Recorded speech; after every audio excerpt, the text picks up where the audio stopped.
If the left were like Matthew McConaughey, America would be united. We evaluate Matthew McConaughey's White House speech in tonight's preamble.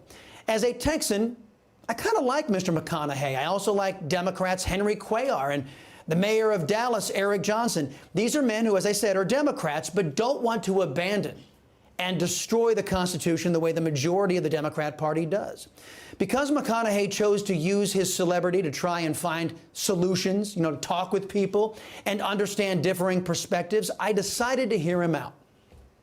So my first suggestion to the actor is that he should have conducted this press conference in his hometown of Uvalde, Texas, using the White House backdrop, a White House staffed with arguably the biggest collection of anti-American leftists ever assembled, a White House that has been the primary sponsor of division, chaos, and poverty in this country.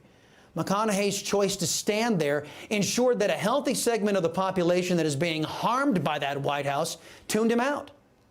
Aside from that, let's break down the substance. Uvalde, Texas is where I was born. It's where my mom taught kindergarten less than a mile from Robb Elementary. Uvalde is where I learned to master a Daisy BB gun.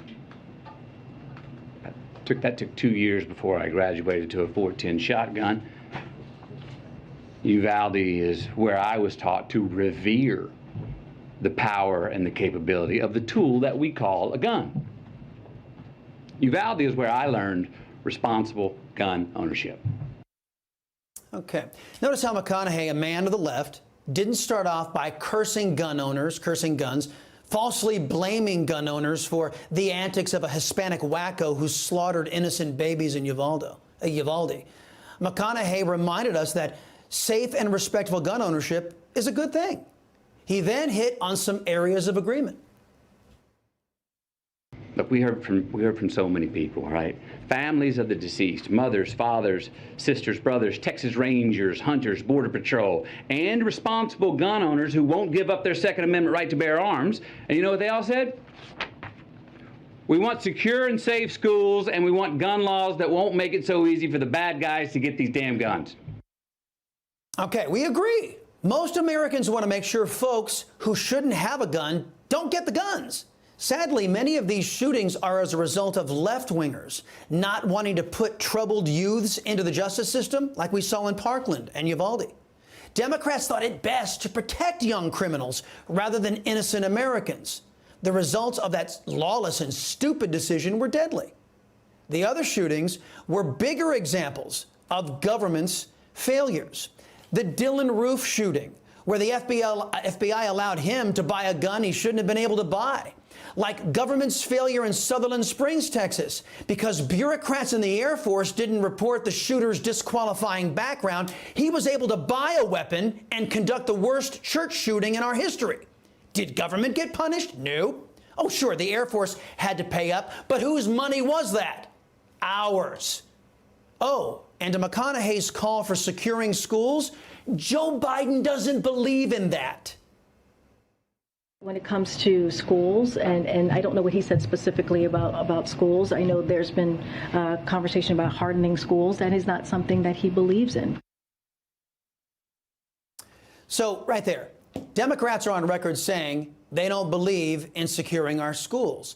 Not one elected Democrat has said they oppose the official stance from the Obama-Biden White House. Plenty of Democrat voters oppose it, placing their children's lives above Joe Biden's politics. But Democrat voters don't have Matthew McConaughey's notoriety and pulpit. We need to invest in mental health care. We need safer schools. We need to restrain sensationalized media coverage. We need responsible gun ownership. Responsible gun ownership. We need background checks. We need to raise the minimum age to purchase an AR-15 rifle to 21. We need a waiting period for those rifles. We need red flag laws and consequences for those who abuse them. All right, well, you see, that's where McConaughey's impassioned speech meets with the devil. You know, the devil is in those details. Restricting media coverage. We have a First Amendment that prohibits that. Denying an adult the ability to buy a firearm? Mr. McConaughey was apparently unaware that the Fourth Circuit Court of Appeals just ruled that's unconstitutional. Now, we could change the age of consent if we wanted to the age of 21, meaning you're not a legal adult until you turn 21, but that impacts the vote, our military, and a myriad other things. McConaughey says we need red flag laws. Well, that might work so long as no American is denied their rights under any of the amendments in the Bill of Rights, unless they're afforded due process. So as eloquent and impassioned as McConaughey's speech was, it fell short in some key areas, chief among them, preserving our rights. But he's right about promoting responsible gun ownership. We should strip out critical race theory and LGBTQ ABCDEFG lessons in GovEd and replace them with firearms instruction, mandatory firearms instruction. The folks at the Gay Pulse nightclub in Florida might have appreciated those lessons before a radicalized Islamic nutjob shot up our fellow Americans there. And who would provide this mandatory instruction to our children? Not the government.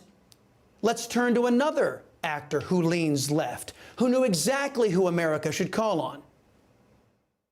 I don't think the NRA is a villain. And I don't think that the people against the NRA are villains.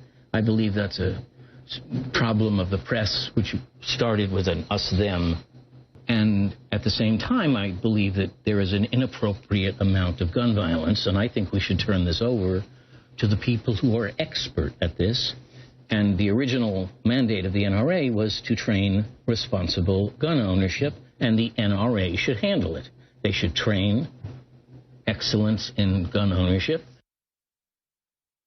So overall, I liked McConaughey's speech. I'm confident if it were he that the Republicans were negotiating with rather than radicals in the Biden White House or in Congress, that not just something would get done, but the right thing would get done.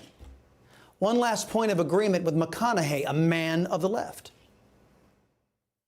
Enough of the invalidation of the other side.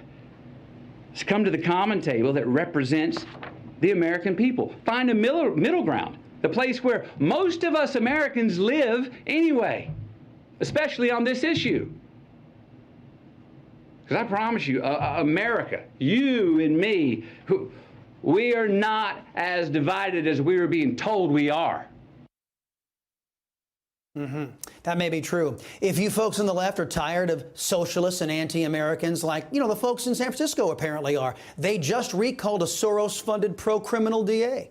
If you folks are tired of Ruben Gallegos, Alexandria Ocasio-Cortez, the violent Chuck Schumer, and the debaucherous Nancy Pelosi speaking for you, we conservatives are always here.